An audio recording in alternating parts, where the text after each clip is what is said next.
Have you ever gone to a field, thrown some putters, mid-ranges, and drivers, went to go pick up your disc, and wondered how is it possible that some of your slower speed discs are going just as far as your faster speed discs?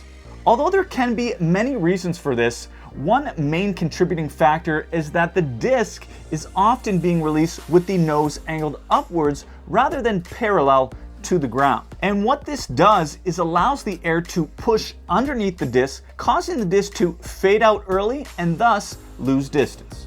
So today on JustDisc, we want to help you better understand nose angles, but we more specifically want to give you a few tips to help you develop a more consistent nose down angled flight in order to get more distance. So let's get into it.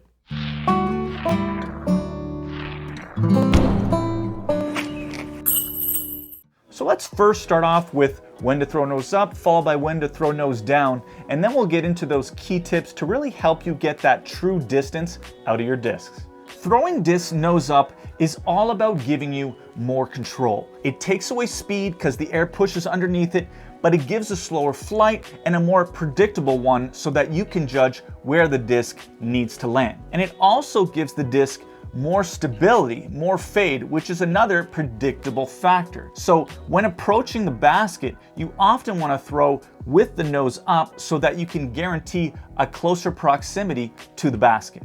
Now, a player wants to throw a disc with its nose angled down, or in other words, parallel to the ground, in order to get the disc to do its intended flight, to get its intended distance. It's really the standard on how you're supposed to throw a disc. And beginners, they struggle with this especially, but professionals do as well. And it's a constant battle in disc golf to get that nose angle right, to get that intended flight that you're looking for. So now that you understand the difference between the two, how does someone know if they're throwing nose up or not? One of the easiest ways is after having released the disc, if you can see a small portion of the stamp on the top of the disc, then you're definitely nose up. And if you can't, it's nose down. And just as an important side note, there's a reason why those faster speed discs are harder to throw, especially for beginners. And it has to do with their rim. They're a lot more thin, a lot more aerodynamic, so that release point can be very finicky. And if you're off by a little bit, you're not going to get the intended flight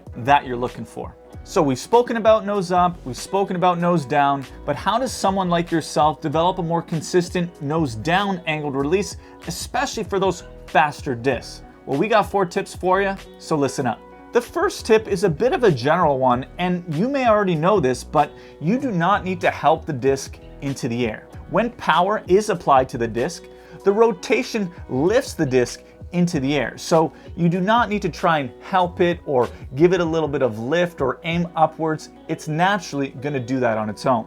Now, the second tip has to do with grip, and it's probably the most important tip to remember and the main reason why so many players struggle with keeping that nose angle down. Now, when you take a disc and you put it in that 4-fingered grip, the nose angle is already kind of tilted upwards, and what you need to do is you need to bring that wrist down a little bit. And a lot of professionals talk about thinking as if you're taking a carafe of coffee and pouring it into a glass. That tilts that wrist down and creates that proper nose angle. Another way of thinking of it is if you're giving a handshake to someone and then you point your wrist downwards, that's giving you that correct angle as well.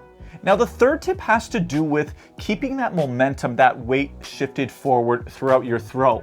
And you see this all the time on the course where a player will throw and they'll just stop their body abruptly, which really hurts their back and their body, but it also allows for the disc to fly more nose up. And if you watch the professionals, you'll notice that through their backhand and their forehand, their weight shifts forward the entire way, and their back leg often comes to the front. That prevents injury, it keeps that nose angle down, and it keeps just a more consistent rhythmic powered motion. And the fourth and final tip to help you get that true distance and keep that nose angle down has to do with where you are reaching back and pulling through. You don't want to be reaching back and pulling through above your head or your shoulders or really below your waist. You want to be just below your chest and just above your waist, as parallel as you can be. And that's really going to help you control those nose angles, whether you want to throw nose up or nose down. Please remember that it's going to take some practice to get used to that nose angle down, and even as you get better, you're still gonna throw some nose up shots from time to time when you're trying to get more distance. It's honestly the big battle, the big difficulty of disc golf is controlling your nose angles, and the higher the speed disc that you have, the harder it's gonna be. Make sure you stick with it, make sure you practice, and good luck out there. Thanks as always for watching JustDisc. Please join our community by subscribing if you haven't already, and we can't wait to see you in the next one. Merci beaucoup et à bientôt.